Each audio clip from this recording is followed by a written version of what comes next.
गरीब भाई की अमीर बहन। किशोर और पिद्दी दो भाई बहन थे।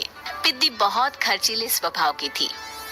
वो जितना कमाती अपने ऐशो आराम में पैसे उड़ा दिया करती। लेकिन किशोर समझदार था, घर को साथ लेकर चलना जानता था। अपनी बहन के जितना कमाता तो नहीं था, लेकिन फिर भी वो किसी तरह घर का खर्च चला लेता था। एक दिन पिद्दी किशोर से कहती है, किशोर, तुम थोड़ा ज्यादा क्यों नहीं कमाते? मेरे दोस्त रोज मेरा मजाक उड़ाते हैं। अरे बहन, मैं कोशिश तो कर रहा हूँ। अच्छा सुनो, अगले महीने रक्षाबंधन है, मुझे सोने का हार चाहिए, इससे कम कुछ भी ना लूंगी। अरे दिला दूंगा बहन। किशोर को पूरी रात नींद नहीं आती। उसके दिमाग में बस ये चल रहा था कि उसकी माली हालत इतनी बिगड़ चुकी है, अब वो सोने का हार कहाँ से लाएगा। अगले दिन किशोर सुबह सुबह घर से ये बोलकर निकल गया कि पिद्दी, मैं गांव से बाहर जा रहा हूँ, कुछ दिन घर नहीं आऊंगा। किशोर ने अपने काम के साथ साथ फेरी में कपड़े बेचने भी शुरू कर दिए, जिससे वो ज्यादा से ज्यादा पैसे कमा सके। रात में वो एक बिल्डिंग की चौकीदारी भी करने लगा। अपने काम से थोड़ा बहुत समय निकालकर बस कुछ घंटे की नींद ले पाता था।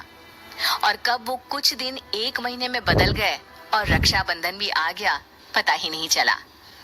लेकिन किशोर अभी तक घर वापस नहीं लौटा। जहां वो काम करता था, पिद्दी के नाम का गुल्लक रखा हुआ था। किशोर ने उस गुल्लक को फोड़ा और सारे पैसे इकट्ठा करके एक सोने का हार खरीद लिया। घर में पिद्दी किशोर का इंतजार कर रही थी। तभी किशोर आता है। कहाँ चले गए थे? 4 दिन का कहा था और 1 महीने से पता नहीं कहाँ गायब हो गए थे। मैंने बस एक हार मांगा था और तुमने तो घर ही छोड़ दिया। अरे मुझे थोड़ा काम मिल गया था। कुछ नहीं, सब समझती हूँ, बहाने थे तुम्हारे। अपनी बहन के लिए इतना भी नहीं कर सकते, कैसे भाई हो? चलो यहाँ बैठो, राखी बांधती हूँ। पिद्दी ने किशोर को राखी बांधी। वैसे ही किशोर ने अपनी बहन के हाथ में सोने का हार रख दिया। उसकी खुशी का कोई ठिकाना नहीं था। वो मिठाई खिलाए बिना ही नेकलेस लेकर चली गई और शीशे के सामने अपने गले में हार रखकर देखने लगी। किशोर ने लड्डू उठाया और खुद ही खा लिया। ऐसे कई साल गुजर गए। एक दिन पिद्दी की नौकरी छूट गई। अब वो पूरी तरह किशोर पर डिपेंड हो गई थी। आए दिन किशोर को अपने महंगे महंगे शौक गिनाकर उससे पैसे मांगा करती थी।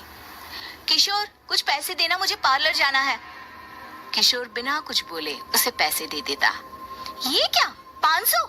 अरे इतने में तो मुझे पार्लर में एंट्री मिलेगी बस।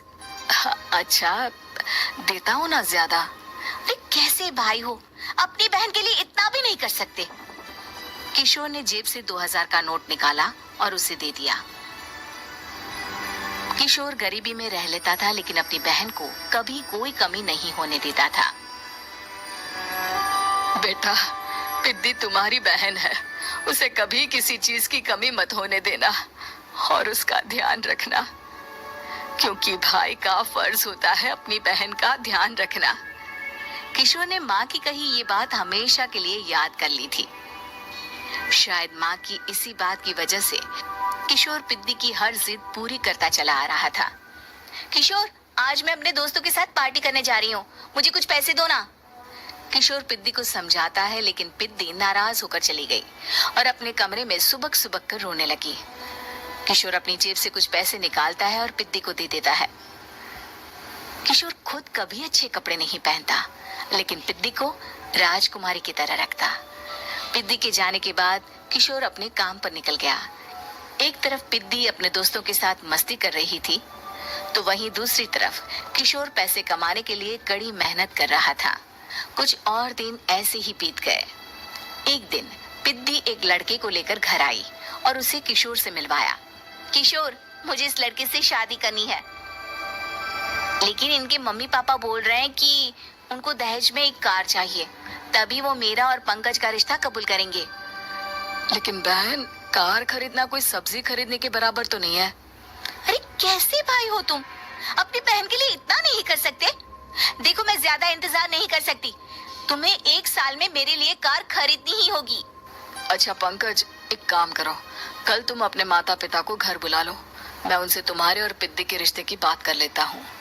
अगले दिन किशोर के छोटे से घर में पंकज और उसके माता पिता आते हैं। बेटा, तुम्हारी बहन ने हमारी शर्त तो बता ही दी होगी। जी। बेटा तुम तो इतने छोटे घर में रहते हो, दहेज कहाँ से लाओगे? मैं अपनी बहन की खुशी के लिए सब कुछ कर सकता हूँ। पंकज और पिद्दी का रिश्ता तय हो जाता है। किशोर अब अपनी क्षमता से 4 गुना ज्यादा काम करने लगता है। सुबह सबके घरों में न्यूज़पेपर फेंकता, दिन में मजदूरी करता और रात में चौकीदारी करता। खूब मेहनत करके किशोर ने अपनी बहन की शादी के लिए पैसे जुटा लिए। उसने अपनी बहन के लिए कार खरीद ली। जब वो पिद्दी के ससुराल वालों से मिलने गया तो उन्होंने किशोर से और पैसों की मांग की। इस बार किशोर हार चुका था। पिद्दी, पिद्दी माफ करना, मैं तुम्हारी शादी उस लड़के से नहीं कर सकता। वो लालची लोग हैं, उन्हें सिर्फ पैसों से मतलब है। देखो किशोर, मैं पंकज से ही शादी करूंगी। क्योंकि पिद्दी ने तो किशोर की बात न मानने की जैसे कसम खा रखी थी। किशोर ने पंकज को घर बुलाया। पंकज, तुम अपने माता पिता को समझाते क्यों नहीं हो? भैया, वो हमारी शादी के लिए मान गए, मेरे लिए तो यही बहुत बड़ी बात है। हम एक काम कर सकते हैं, दहेज की रकम में से कुछ पैसे मैं आपको दे देता हूँ। अरे लेकिन समाज वाले क्या कहेंगे? अरे जब दुनिया को पता चलेगा तब ना। अच्छा, कुछ पैसे मैं अपने मालिक से कर्ज में ले लेता हूँ। कुछ पैसे पंकज देता है, कुछ वो कर्जा लेता है और अपनी उम्र भर की कमाई वो अपनी बहन की शादी में लगा देता है। आखिर में पंकज और पिद्दी की शादी हो जाती है।